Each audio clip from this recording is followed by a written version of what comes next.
Estou muito feliz de ter sido convidada para trazer a palavra hoje. Eu era uma improvável e hoje estou aqui. Glória a Deus! Não é para minha glória, para a glória do Senhor, só Ele mesmo, para nos justificar, para nos dar a chance de recomeçar, para nos dar o ar, para nos dar, mostrar cada dia, cada amanhecer de que é possível. Todas as coisas para Ele é possível. Só Ele faz. E eu vou ler aqui um tempo. Não, antes que eu comece, eu quero contar uma coisa. Que a gente precisa dar atenção aos sinais, atenção à voz do Senhor. Quando faz mais ou menos um mês atrás, eu sonhei que a minha outra pastora da outra igreja que eu fui durante 20 anos, eu sonhei que eu estava lá, eu tenho o costume de ir lá na consagração, já preguei lá, e eu estava lá na consagração, e não, o sonho, eu estava numa festividade, era a festividade das irmãs, e ela me chamava assim, para pregar, na hora, na festividade das irmãs. E aí eu lembro que no sonho eu estava lá fora e eu falava, não, mas ela é doida, como que ela me chama para pregar sem me avisar? Eu falei, não, isso não pode, eu nem estudei, eu nem sei o que falar. E eu sonhei isso, aí eu voltei pro Lucas e falei, você acha? Aí nem passou pela minha cabeça. Nem passou pela minha cabeça. Eu fiquei com a pastora Inês na minha cabeça. Eu falei, nossa, será que a pastora Inês vai fazer isso? Aí eu falei pro Lucas, eu nem vou mais na consagração lá. Porque vai que acontece, né, ela me chamar para pregar na festividade. E aí, teve uma quarta-feira, eu acho que faz umas 3 semanas, ou 2, não lembro. Aí era uma quarta-feira aqui, aí a Sandra me chamou e falou assim, Bruna, na festividade haverá surpresas. Quando ela falou isso, ela continuou falando, mas eu não ouvi mais nada. Eu só vi o sonho, né? Vi a cena assim, do meu sonho. Eu falei, não vai fazer isso comigo. Aí eu olhei assim, fiz assim, aí ela, não, mas... Aí eu falei, tá bom, ele vem aqui, né? Aí eu falei, Lucas, você não acredita, eu tive esse sonho e agora ela falou que vai ter surpresas. Aí eu falei, não, só pode ser isso. E aí eu comecei a estudar, e é engraçado como Deus ele nos avisa. Porque no sonho eu estava desesperada, a gente sempre tem que estar pronto, né? Mas vamos ser sinceros, é diferente. É diferente, né? Quando alguém te avisa, você se prepara, você se consagra. A gente sempre tem que estar pronto, mas Deus ele me avisou e eu sou grata a Ele por isso. E aí foi se passando o tempo, eu falei, ela não vai falar nada. Aí eu comecei a desacreditar já, né? Infelizmente a gente duvida, mas não é duvidando de Deus, é duvidando de mim, da minha capacidade. Aí eu falei, não, acho que ela não vai me chamar, não é possível. Eu falei, não é possível. Tá chegando o dia e ela não falou nada. Eu falei, ela não vai me chamar. Aí o Lucas falou, ela vai te chamar, você vai ver, espera. Eu falei, não é possível. Quando chegou nessa quarta-feira lá, quando eu esqueci de te falar. Aí eu falei, não acredito. Mas eu já sabia, mas não estava querendo acreditar. Mas Deus ele é maravilhoso, Ele nos avisa. A Selma até disse aqui, Ele nos avisa. E Ele é maravilhoso. Então eu vou ler aqui em 1 Samuel 7:12. Tomou então Samuel uma pedra e a pôs entre Mispa e Sem. E lhe chamou Ebenezer e disse, até aqui nos ajudou o Senhor. Amém, pode ser sentado. Eu quero falar que não é fácil e quero pedir encarecidamente que enquanto vocês prestem atenção na palavra, vocês intercedam por mim. Amém? Esse versículo, né, que diz, até aqui nos ajudou o Senhor, é muito bonito. Ele isolado, a gente fala, até aqui nos ajudou o Senhor. Deus sempre vai nos ajudar. Mas já foi dito ontem e continua dizendo hoje, Deus continua dizendo, que esse versículo ele é baseado na obediência. Não é um simples versículo, não é até aqui nos ajudou e pronto. Há uma história por trás de tudo isso. E estudando a palavra, eu vi o quanto é importante esse versículo. O quanto é importante de verdadeiramente o Senhor nos ajudar, depende de mim e de você. E aqui eu vou voltar no 7 para falar sobre o contexto dessa história. Então vieram os homens de Kiriat-Jearim e levaram a arca do Senhor à casa de Abinadab, no outeiro, e consagraram Eleazar, seu filho, para que guardasse a arca do Senhor. Por que a arca ela foi levada para a casa de Abinadab? Lá no capítulo 4, aqui de 1 Samuel, começa essa história de que Israel eles estavam acampados em Ebenezer. Então gravem na cabeça de vocês que Ebenezer é um local. Eles estavam acampados ali. E ali começou uma guerra entre eles e os filisteus. E os filisteus eles derrotaram Israel, matando cerca de 4.000 homens. E por causa dessa derrota eles ficaram inconformados, perguntando: por que o Senhor deixou que fôssemos derrotados? E aí os anciões, eles tomaram uma atitude, sem consultar o Senhor, e falaram: vamos pegar a arca lá de Siló e trazer para a guerra. Porque eles ficaram inconformados com aquela perda de 4.000 homens. Siló era onde vivia Eli, que era o sumo sacerdote, e líder do povo. Ele julgava o povo, né? Ele era o juiz. Vivia com seus filhos, Ofni e Finéias, que também eram sacerdotes, e Samuel, que nessa época já estava com eles. E Siló era a casa do Senhor. Os anciões da Bíblia, eles tinham muita autoridade entre o povo. Então, sem consultar a Deus, eles decidiram trazer a arca para a guerra. Só que eles não se atentaram à situação de que eles estavam entregando a arca para quem carregar? Ofni e Finéias. E aqui na Bíblia, quem era Ofni e Finéias? Voltando lá em 1 Samuel 2:12, diz assim: eram, porém, os filhos de Eli, filhos de Belial, e não se importavam com o Senhor, pois o costume daqueles sacerdotes com o povo era que, oferecendo algum sacrifício, vinha o moço do sacerdote, estando-se cozendo a carne com um garfo de 3 dentes na mão, e metiam na caldeira, ou na panela, ou no tacho, ou na marmita, e tudo quanto o garfo tirava, o sacerdote tomava para si. Assim se fazia todo o Israel que ia ali a Siló. Também, antes de se queimar a gordura, vinha o moço do sacerdote e dizia ao homem que sacrificava: dá essa carne para assar ao sacerdote, porque não aceitará de ti carne cozida, senão crua. Essa palavra Belial é muito forte, porque ela significa desprezível, inúteis, pecadores e sem valor. Eles metiam simplesmente o garfo e comiam do sacrifício do povo. Eles não levavam a sério a oferta do Senhor, sendo que os sacerdotes eles tinham a parte certa de comer. Deus ele determinou isso lá no começo com Moisés. Aí aqui no 16 continua assim: o ofertante lhe respondia: queime-se primeiro a gordura e depois tomarás quando quiseres. Então ele lhe dizia: não, porém há de dar agora, senão toma-la-ei à força. Era, pois, muito grande o pecado destes moços perante o Senhor, porquanto eles desprezavam a oferta do Senhor. Deus, como eu disse, ele deu as instruções a Moisés do que os levitas, os sacerdotes poderiam comer, que tinham que queimar e oferecer a Deus. A porção gordurosa era considerada a melhor parte e ela pertencia ao Senhor, assim como o sangue e a gordura eram proibidas para o consumo humano. Mas os filhos de Eli, eles desprezavam a oferta do Senhor e comiam e faziam o que bem entendiam. Deus, ele é tão bom, porque até nisso ele cuida do povo. Porque a melhor parte, que era a gordura, que era ao Senhor, faz mal ao homem. Deus, ele faz tudo tão perfeito que até em pensar na melhor parte para ele pensa em não fazer mal ao homem. Mas o homem não quer saber disso. E até hoje é assim.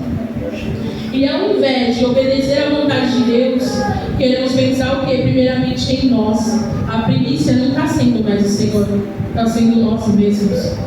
Nós não colocamos Deus em primeiro lugar. Nós colocamos as nossas vontades, os nossos problemas, a nossa casa, qualquer coisa na frente do Senhor.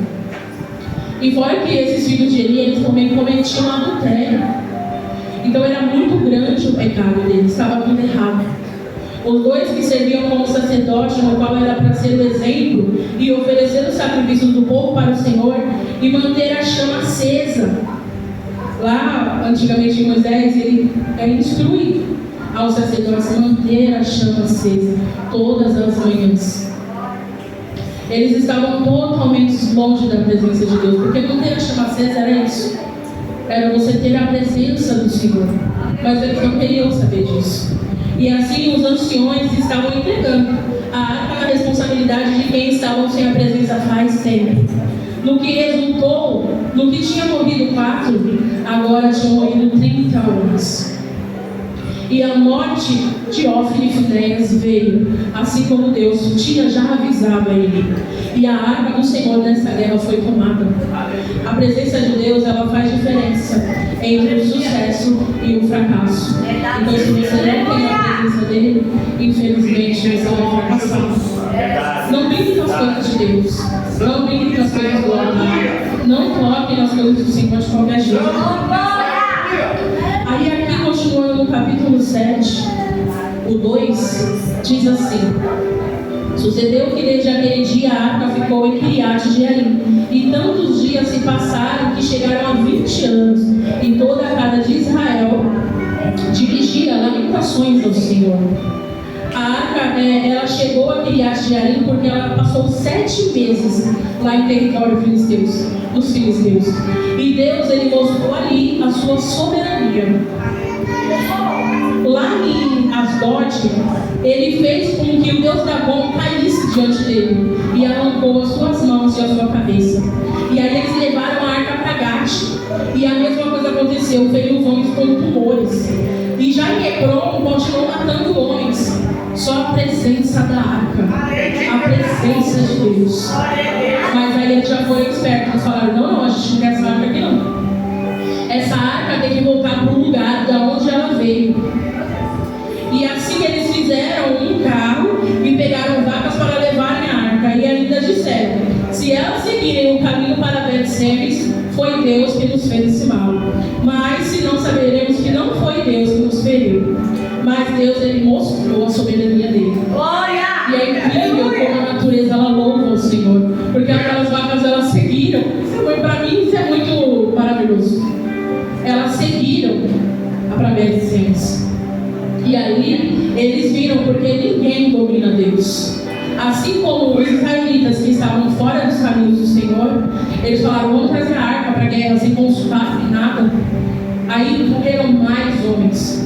E aqui também, com esse povo que era estrangeiro, ele mostrou a sua soberania, porque ninguém domina o Senhor.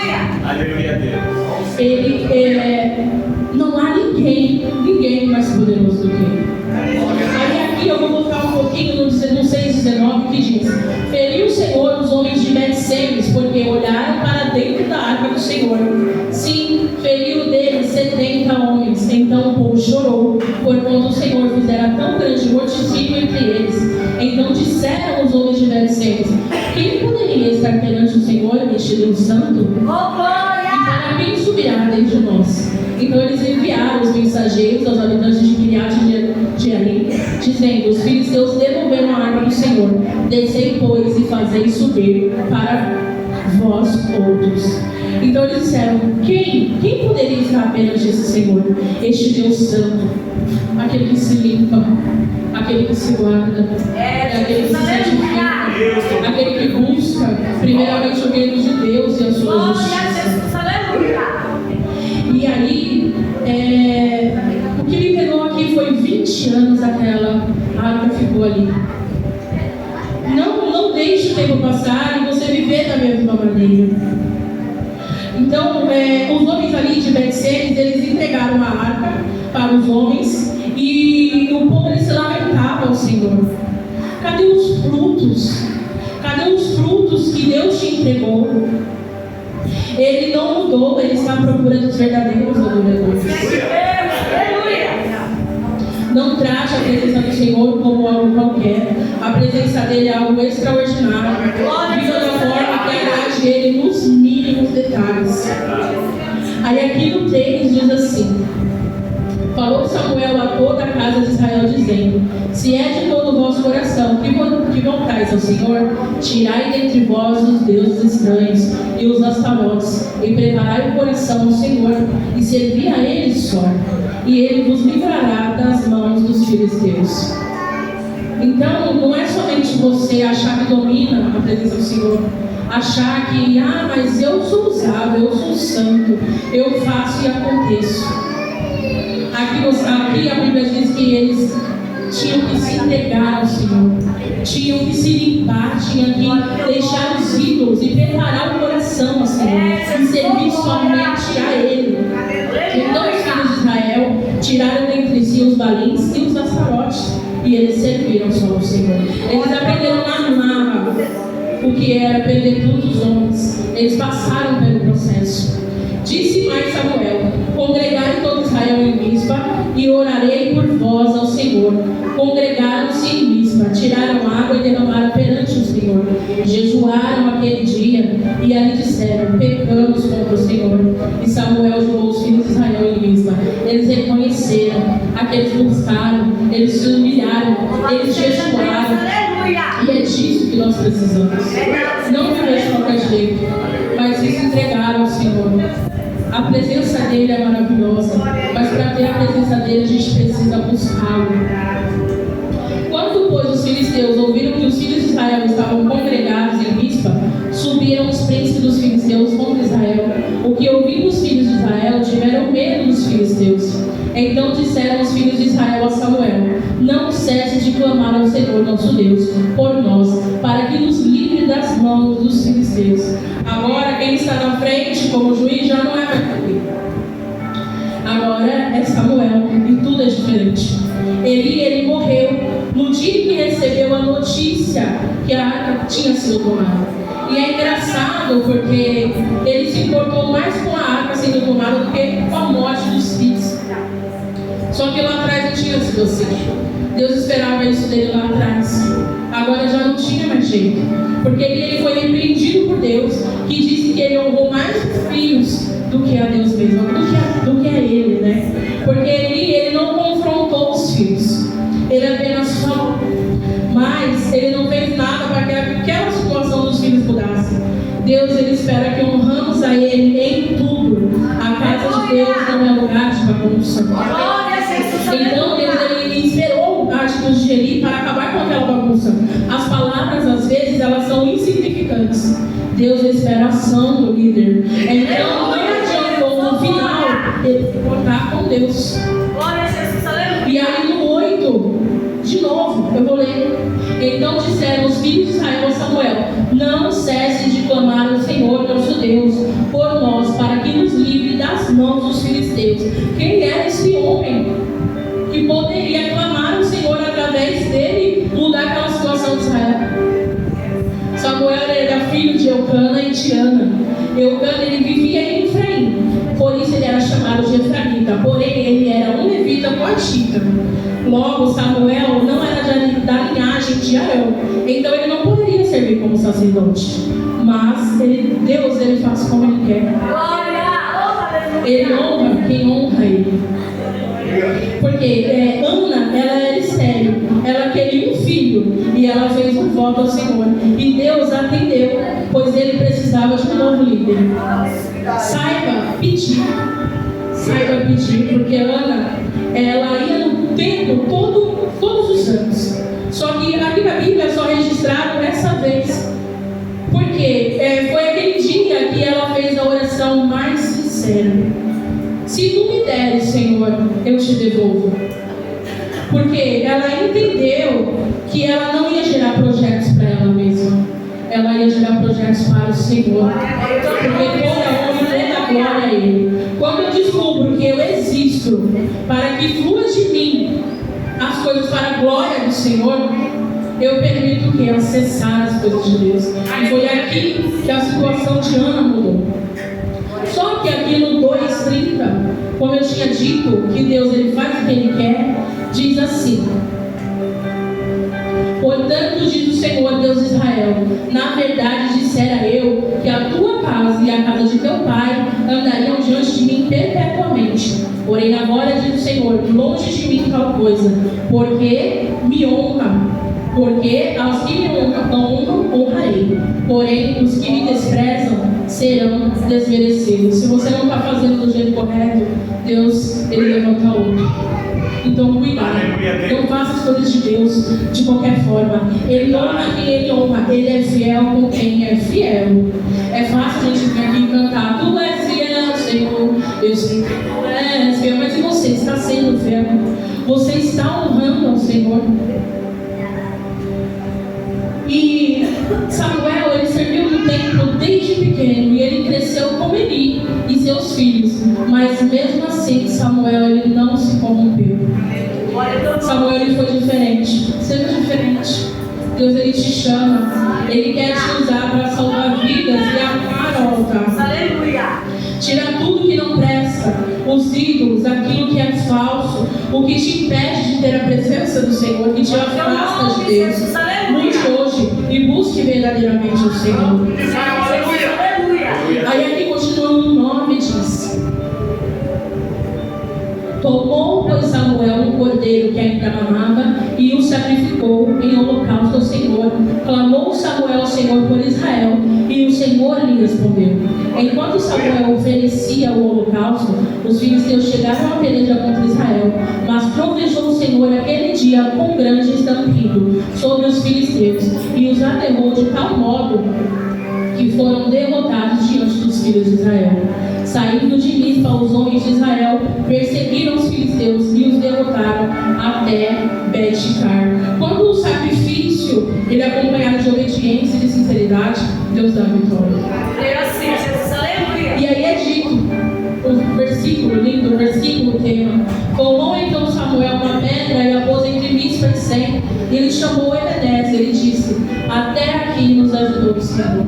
Assim os filisteus foram abatidos e nunca mais vieram ao território de Israel, porquanto foi a mão do Senhor contra eles todos os dias de Samuel.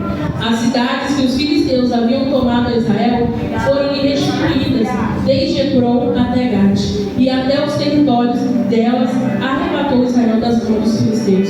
E houve paz entre Israel e os amoreus, e julgou Samuel todos os dias de sua vida a Israel. De ano em ano fazia uma volta passando por Betel, Gigal e Mispa, e julgava Israel em todos esses lugares.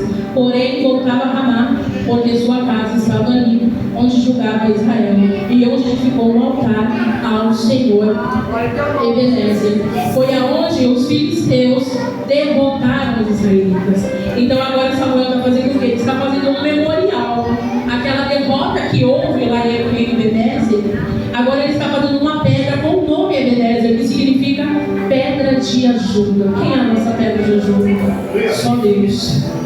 Isso serviu como lembrete dos diferentes resultados da arrogância dos anciões de fazer o que quiseram com a arca, e agora a diferença do arrependimento, do verdadeiro arrependimento do povo, da entrega de sacrifício e da sinceridade com Deus.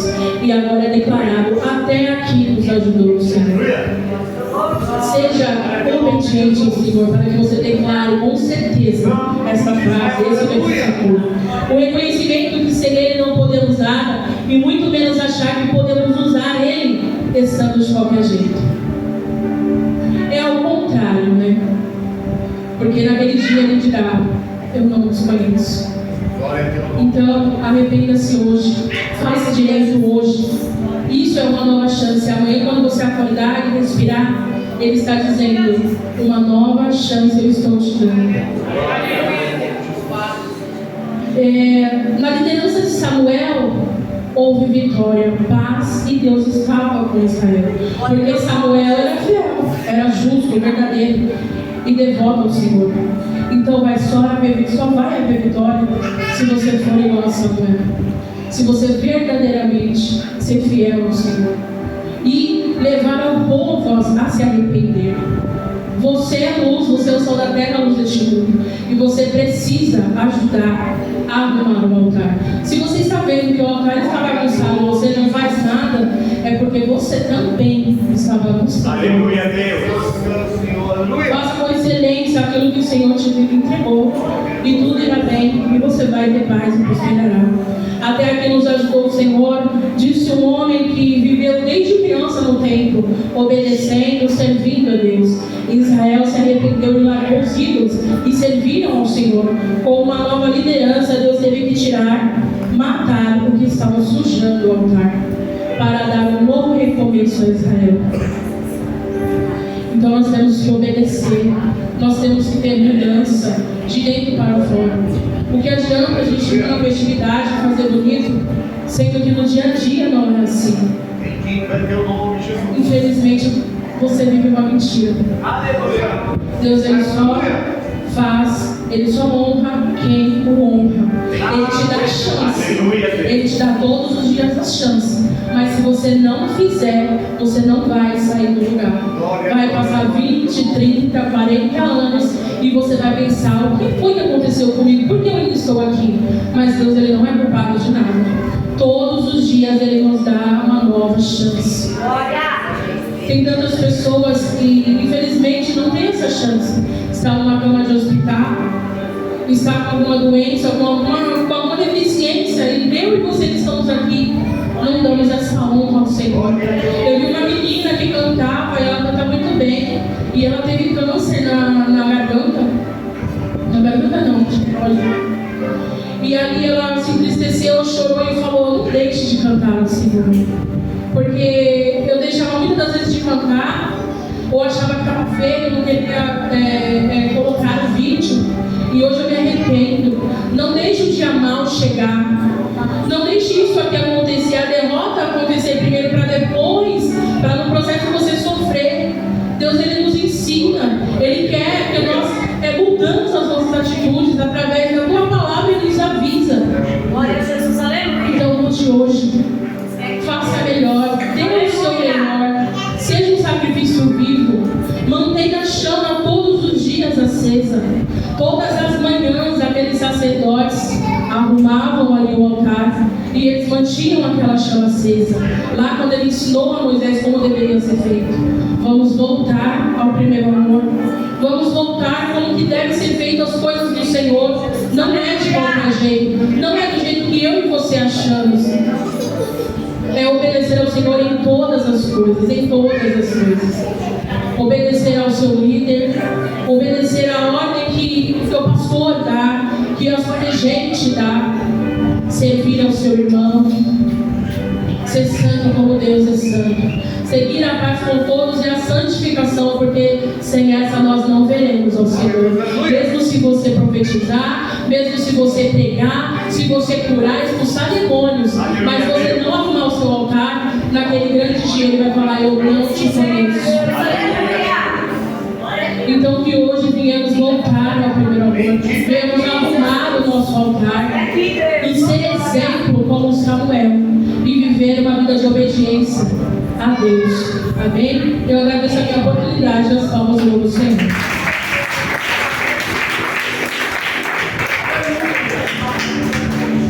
Glória a Deus. Meu Deus, Jesus, nós estamos esse 17º aniversário sobre esse tema. Igreja,